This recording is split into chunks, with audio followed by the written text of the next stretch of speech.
tardes amigos, o buenos días, buenas noches, de acuerdo a cómo estén y en donde estén.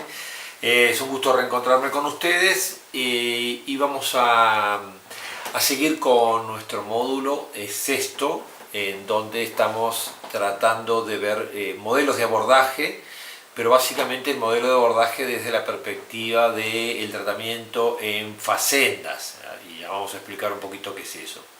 Podemos decir que para el tratamiento de adicciones hay 4 tipos de modelos diferentes. Quizás se puedan encontrar algunos más, pero uno de ellos es el modelo sanitarista, que refiere básicamente al tratamiento de la enfermedad de la adicción desde la perspectiva médico-psiquiátrica y a través de la recuperación o desintoxicación básicamente basada en el tratamiento psicofarmacológico que intenta desintoxicar y equilibrar la descompensación bioquímicas que en el cerebro provoca el consumo de drogas.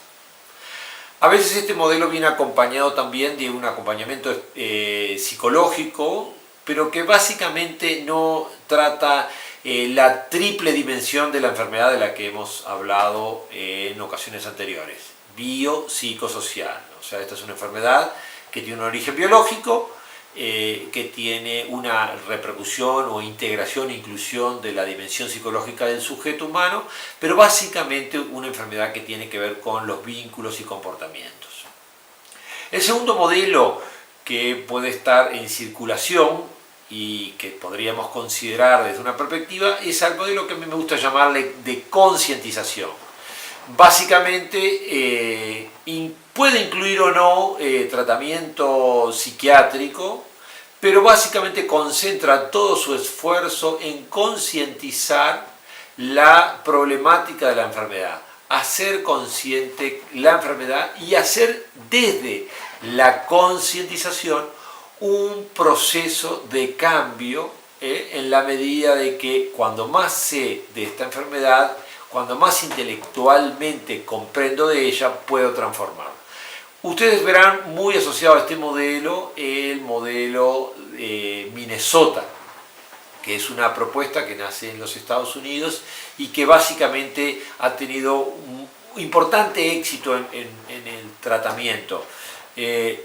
No siempre resuelve todas las problemáticas, porque no siempre una persona adicta que ha generado un vínculo dependiente con la sustancia tan complejo y tan agudo, logra desprenderse de todos sus comportamientos, juicios y asociados a través de la simple concientización. A veces hay hábitos instalados, hay experiencias emocionales que se asocian a los comportamientos que no necesariamente son corregidas ni motivan el cambio desde allí.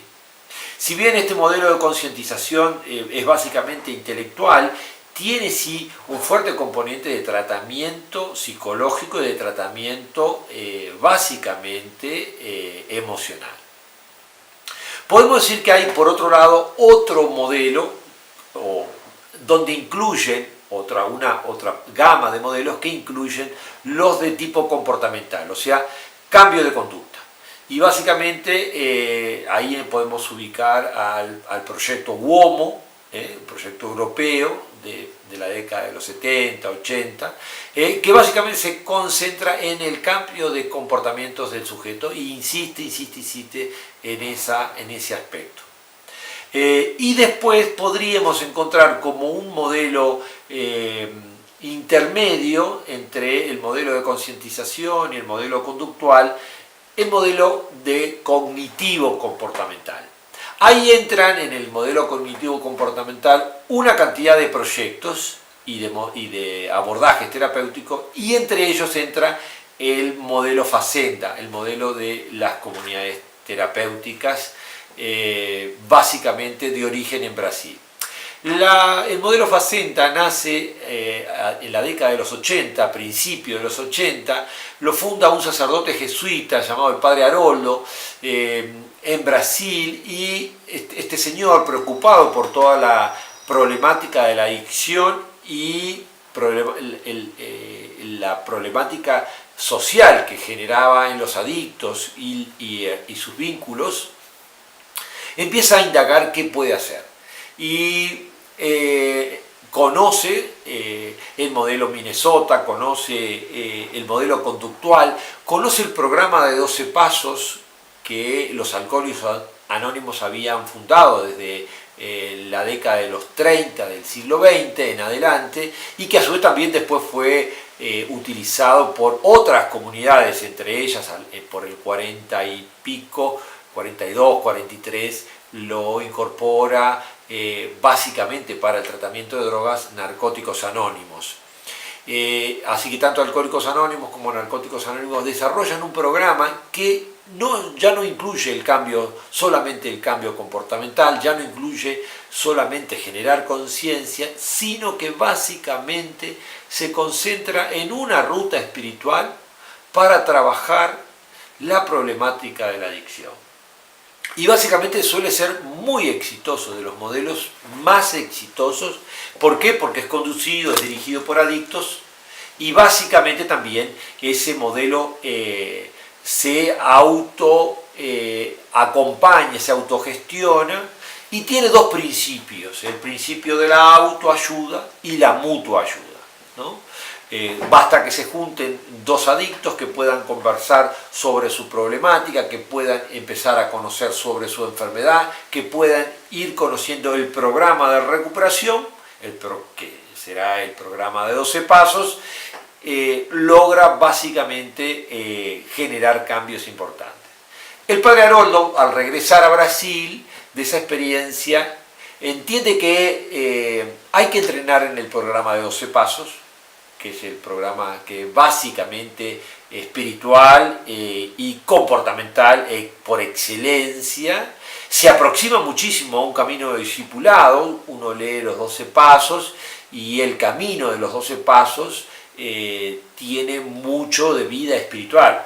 Por ejemplo, voy a decir los 3 primeros, que sobre esos 3 primeros se van a reproducir el resto de todos los pasos.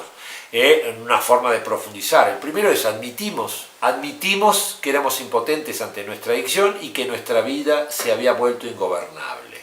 El segundo paso, llegamos a creer que un poder superior a nosotros mismos podría devolvernos el sano juicio. Y el tercer paso, estuvimos enteramente dispuestos a confiar nuestra vida y nuestra voluntad al cuidado de Dios tal como lo concebimos. En este camino de los 12 pasos, muchos adictos, muchos alcohólicos han podido parar solos en la calle, directamente asistiendo a los grupos. Alcohólicos Anónimos, Narcóticos Anónimos maneja 3 reglas básicas: no a la primera, asistencia a los grupos, alejamiento del entorno. No a la primera, elemental, porque si se consume la primera dosis, ya sea de alcohol, ya sea de sustancias, no se puede parar. Suelen decir en la jerga popular, la primera es suficiente, 1000 no me alcanza. Y es algo así, ¿no? La compulsión hacia la sustancia es tan fuerte que el adicto no la puede gobernar. Y no puede parar, una vez que comienza no puede parar. Por tanto, el cero consumo es elemental para el proceso de efectivamente cambio y una vida mejor. En el segundo paso, ya que no han podido gobernar su vida, ya que no han podido parar de consumir, el programa en su sabiduría propone llegar a creer en un poder superior. Y ni siquiera le pone rótulo religioso de un Dios determinado, simplemente un poder superior a la persona, un poder superior a la soberbia y al personaje que ha dominado la vida del adicto y la conducta del adicto. Y esto se vuelve bien interesante porque en las mesas de estos grupos de 12 pasos, muchas personas se encuentran como poder superior a la conciencia del grupo, otros a la conciencia universal, pero básicamente se vuelve un elemento tremendamente terapéutico el admitir que solo no puedo y que necesito de algo superior a mí y que muchas veces ni siquiera tengo conciencia. Por eso el tercer paso plantea el tema de la entrega. Estuvimos enteramente dispuestos a confiar nuestra vida y nuestra voluntad al cuidado de Dios tal como lo concebimos. Y para nosotros que somos cristianos, esto es básicamente la clave del discipulado. Por tanto, se habrá que hacer muchísimo por hacer. Si bien he mencionado 4 modelos diferentes de abordaje a la problemática de las adicciones como forma terapéutica de resolución, hay un modelo que no mencioné y no lo incluyo como un modelo terapéutico porque de hecho no lo es, aunque sí es un modelo aplicable para el tratamiento de problemáticas de consumo de drogas o consumo problemático de drogas. Ese modelo es el llamado, referido, modelo de reducción de daños. El modelo de reducción de daños lo que propone es tratar a los adictos de manera de bajarlos de drogas duras a drogas de bajo porte. Surge en España en la década de los 80-90 como una manera de tratar la adicción ocasionada básicamente por la heroína, y de alguna manera esta adicción, que es bien compleja, no se puede resolver sino con un tratamiento muy especial, inclusive con otra droga, la metadona. Pero básicamente el impacto social que tenía este tipo de adictos y la compulsión que desarrollaban, se empezó a desarrollar esta forma de tratamiento específicamente para estos adictos. Hoy en día hay mucha gente que cree en el modelo de reducción de daños y lo trata de aplicar, pero no está resolviendo la problemática de la adicción. ¿Por qué? Porque la enfermedad sigue activa aún cuando el consumo es de drogas menores. Algunos insisten, por ejemplo en nuestro país el modelo de reducción de daño es el modelo elegido por las políticas públicas de salud que lleva adelante el gobierno, y efectivamente no están pudiendo controlar la situación, el problema, y están dando a los adictos un lugar de estigmatización porque no pueden ser efectivamente recuperados para ser reinsertos socialmente como cualquier otro ciudadano.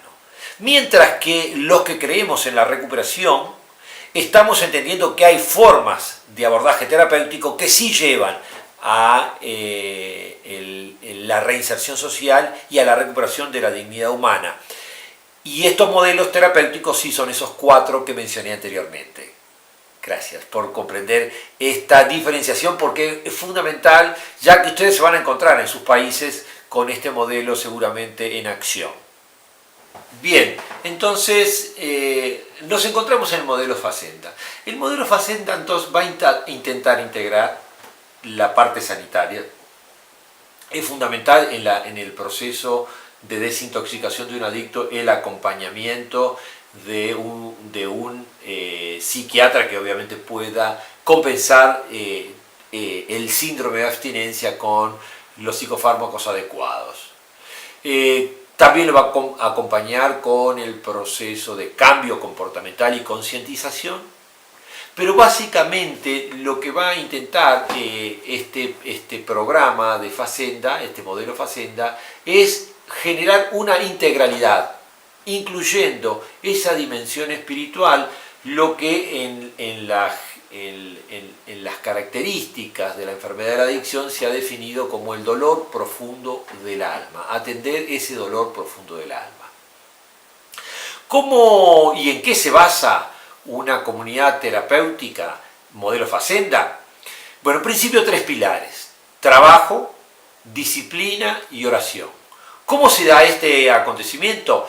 La persona necesariamente tiene que salir de su entorno social habitual y dedicar un tiempo de internación alejado de todo ese entorno donde su memoria química se puede ver activada.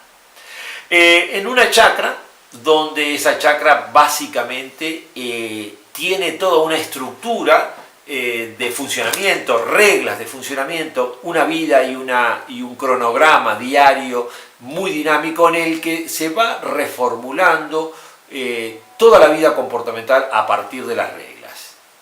y a partir de la disciplina. Se maneja un tripié que es trabajo, disciplina y oración. Y bajo ese tripié se equilibra el proceso de recuperación que se entrena en el programa de 12 pasos mismamente ahí en las comunidades. El proceso se divide esos 9 meses en 3 fases. La primera fase es desintoxicación del primero al tercer mes. En ese proceso lo que se intenta acompañar al adicto en su desintoxicación. Por tanto, mientras estuvo en consumo, la persona tiene y desarrolló un pensamiento adictivo y un pensamiento obsesivo, siempre en torno a la sustancia. Y por tanto, gran parte de sus comportamientos responden a, de alguna manera, ordenar toda su vida en torno a ese objeto, que es la sustancia que ingiere o que consume. Pero también durante el proceso de consumo lo que ha sucedido es que gran parte de sus sentimientos se han bloqueado, insensibilizados, o sea, han quedado sometidos básicamente por esa experiencia dependiente de la sustancia. Y no es extraño que suceda porque si no, no se podría comprender muchas veces esa insensibilidad que el adicto en carrera tiene ante cualquier dolor humano de otras personas, de situaciones de vida, ¿no? La situación dramática de un adicto en un estado agudizado de la enfermedad se vuelve prácticamente una persona insensata, una persona insensible, pero por sobre todo una persona que no puede ni tiene desarrollada una capacidad volitiva para salir. Está enferma su voluntad. Entonces, en ese primer proceso de desintoxicación, obviamente que se va trabajando la concientización también, y por tanto entrenando en el programa de los pasos, pero sobre todo bajo la base del trabajo, la disciplina y la oración. Una comunidad terapéutica, voy a pasar, ustedes van a ver en el material adjunto un video sobre un día en una comunidad terapéutica, y ustedes verán que hay distintas actividades que allí suceden que tienen que ver básicamente con el tratamiento, ¿no? El adicto se levanta, comparte con otros, tiene horas de trabajo y la labor terapia juega un papel bien importante. En una chacra o en una facenda suelen trabajar 5 áreas de trabajo fundamental: animales, el cuidado de los animales y la producción de animales, ya sea cerdos, ya sea leche vacuna, derivados de la leche, la huerta, trabajar la tierra, producir la tierra, genera una cantidad de ámbitos de concientización súper interesante, y entre ellos la categoría tiempo que se ha perdido por la urgencia establecida por la compulsión hacia el consumo.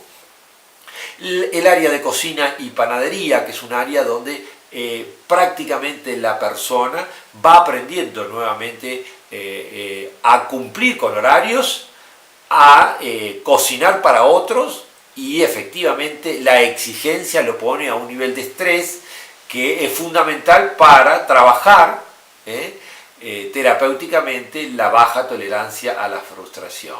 Y después está limpieza, área central, que son áreas más livianas, pero que efectivamente ayudan a determinadas etapas por las que el adicto en tratamiento pasa.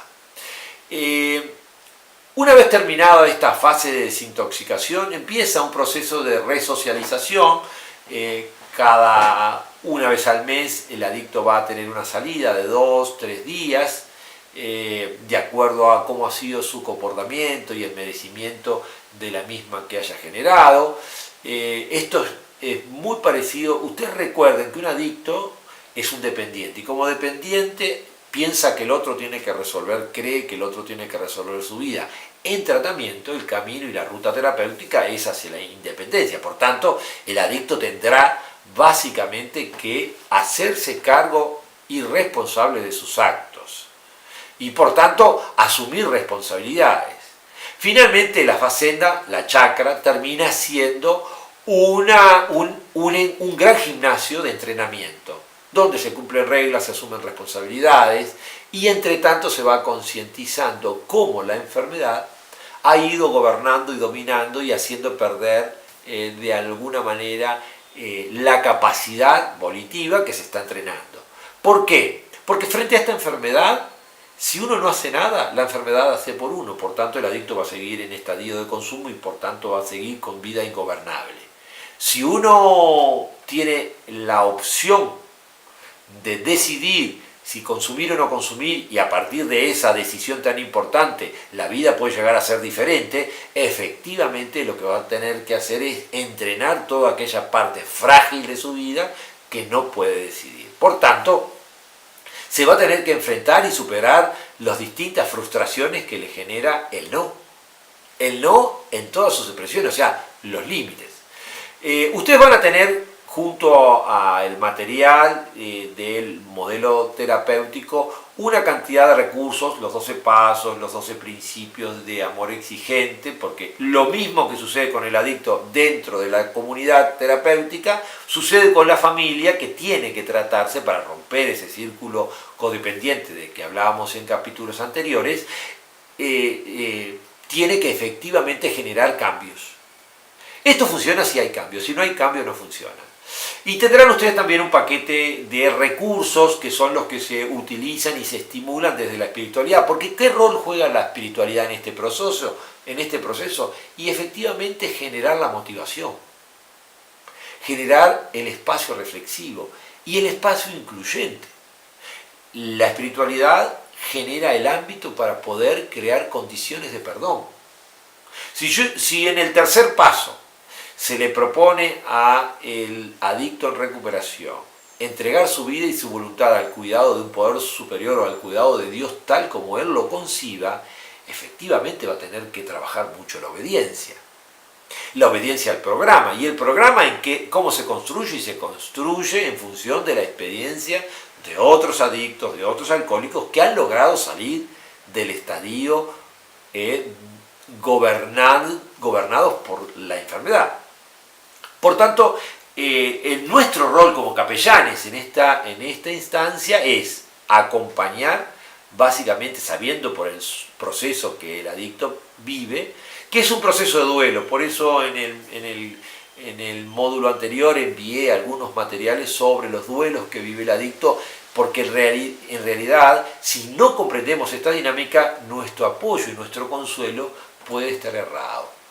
Efectivamente, el adicto se va a enfrentar a una terrible y penosa decisión. ¿Me hago cargo de mi vida o sigo buscando que otros se hagan cargo de ella? En realidad, finalmente, la droga es el problema menor que tiene un adicto. El gran problema que tiene un adicto es sí mismo, es su baja tolerancia a la frustración, es su enferma voluntad, la cual hay que fortalecer para que pueda finalmente decidir y asumir. Por eso ese tiempo tan importante de salir del entorno social habitual y poder como resetear de alguna manera su cerebro y sus hábitos y comportamientos. Se sabe muy bien que el cambio de hábito y comportamental no es un proceso que se logre en 9 meses, lleva mucho más que eso. Se habla de 2, 3 años. Pero estos 9 meses son fundamentales para restablecer y refundar los comportamientos básicos que hacen a las raíces culturales básicas de la persona que se fueron perdiendo en el camino por esta historia del consumo. Finalmente, ustedes tendrán en el programa también el plan terapéutico que manejan las facendas, que es el plan de resocialización. Finalmente, la última fase es la reinserción sociolaboral o fase de resocialización, donde ya el adicto entrenado, el adicto con elementos, empieza a volver y a tomar contacto con la comunidad de la que se tomó un tiempo para reconvertirse, Y básicamente el término conversión juega un papel muy importante en la transformación, ¿no? ¿Por qué? Y porque muchas veces esta conversión, sin conversión no hay recuperación. O sea, si la persona no es que se trate de dejar la droga, como ya dije, es el mal menor. El gran problema es que en torno al consumo de drogas hay una cantidad de valores que se fueron perdiendo y se fueron ordenando en otras prioridades en función del consumo. Y efectivamente dejar esa vida genera mucho dolor. Y ese dolor es necesario trabajarlo desde una nueva escala de valores, y esa escala de valores tendría que estar pautada por el reconocerse a sí mismo, trabajar su autoestima, y en eso los capellanes tenemos mucho para hacer, porque tenemos mucho para acompañar, tenemos mucho para fortalecer y dar esperanza, tenemos mucho para construir desde la fe una manera de confiar, y ahí la creatividad de nuestra formación y nuestra fe juega un papel importante, siempre y cuando nosotros no asumamos resolver la vida de la persona a quien estamos acompañando, sino nosotros viviendo nuestra fe, poder ser ejemplo de atracción y a su vez también poder aportar a la corrección. En una comunidad terapéutica de modelo Facenda está conducida y dirigida por adictos en recuperación. Y este simple hecho de que adictos con adictos compartan el camino de la corrección, del cambio, hace posible un milagro maravilloso, que es como desde la vulnerabilidad y de la empatía surge la fuerza. En la jerga de Narcóticos Anónimos suele decirse: no somos machos, pero somos muchos. Y esto habla muchísimo de que solo no puedo, pero juntos, con la ayuda de Dios, podemos. Y efectivamente es necesario que el adicto aprenda a vivir con sus limitaciones. Y aprender a vivir con sus limitaciones muchas veces, si mira hacia el mundo donde sigue habiendo drogas a las cuales desea, porque un adicto va a seguir siempre deseando droga, más allá del mal, lo que pasa es que decide entrar en recuperación porque no está dispuesto a pagar las consecuencias que le provoca consumir drogas. Y si no entendemos esto, no vamos a entender a lo que se somete este proceso de cambio. El problema aquí no son las drogas, si son buenas, si son malas, si hacen bien.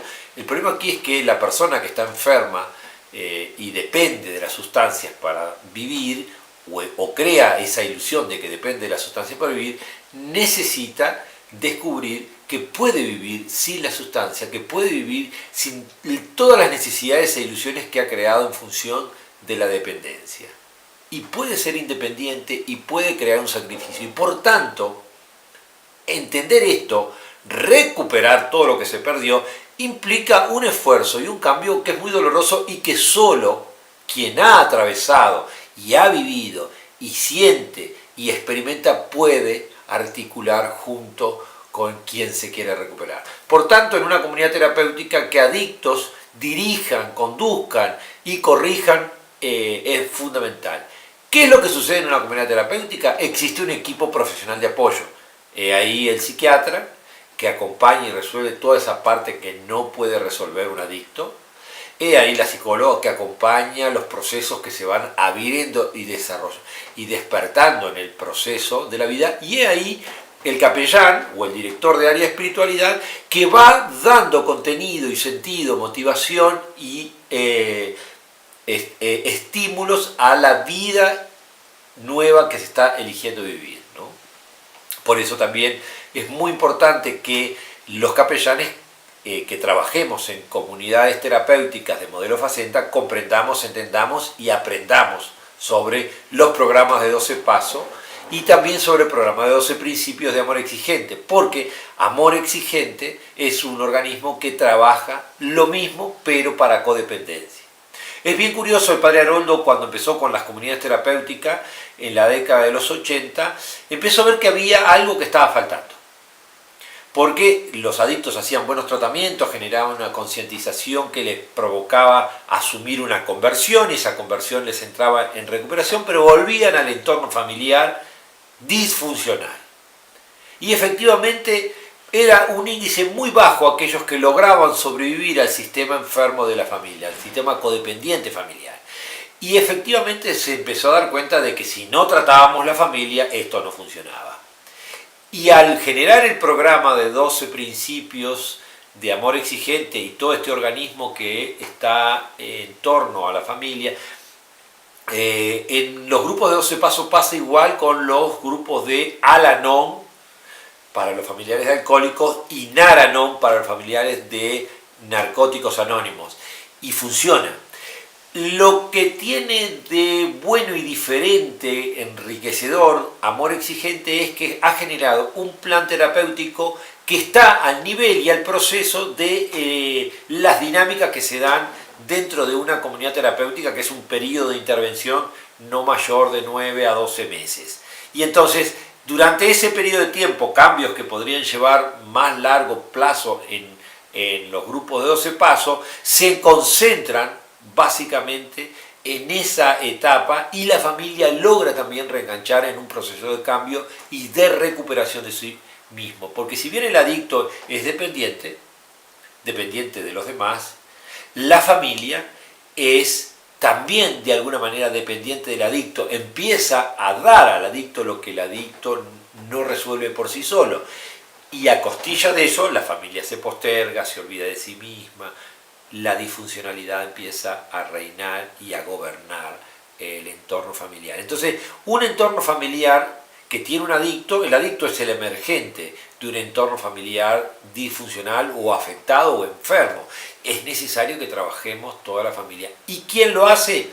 Nuevamente, pares con pares, codependientes con codependientes, con un programa de recuperación y de acción para transformar el cambio. Lo interesante del programa de amor exigente para la familia es que uno puede llegar a este programa por amor o por dolor. Por dolor obviamente que llega porque tiene la problemática instalada en el hogar, pero por amor porque se da cuenta que esta problemática, que también es social y nos afecta a todos, me convoca a hacer algo para poder participar en el proceso de recuperación de otras personas. Y efectivamente el programa es tan sabio, tan nutritivo, es una escuela de discipulado. Por tanto, efectivamente, aplicar el programa ayuda a contener, a fortalecer, y es el amor lo que nuevamente triunfa y mueve. Entonces, si conocen amor exigente por ahí, es el mejor lugar para entrenarse en el acompañamiento a personas, familiares de adictos o adictos en recuperación. Todo lo demás lo van a ver ustedes en el material escrito, y espero nuevamente sus consultas, sus preguntas. Aquí estoy para servir.